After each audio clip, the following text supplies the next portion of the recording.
U doba Kandijskog rata i vremena kada je Sveti Vasilije zidao manastir Ostrog u drugoj polovini 17. vijeka, javio se Bajo Jovanov Nikolić Bajo Pivljanin, čuveni hajduk i besmrtni harambaša.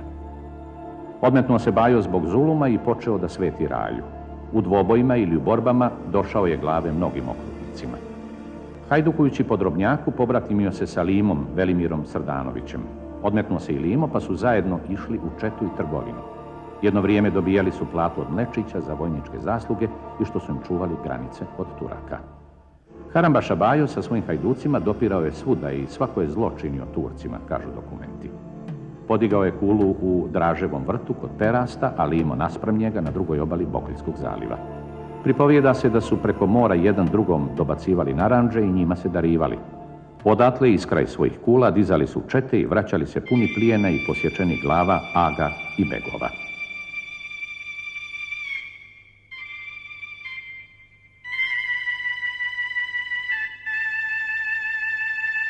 Kada je 1685. godine skadarski sandžak-bek Sulejman Bušatlija krenuo na Crnu Goru da je pretvori u zgarište zato što se ne pokorava sultanu i kada se približio Cetinju, priskočio je u pomoć Bajo sa svojim odredom. Dočekali su tursku vojsku, desetostruko jaču, u klancu Vrtijeljka.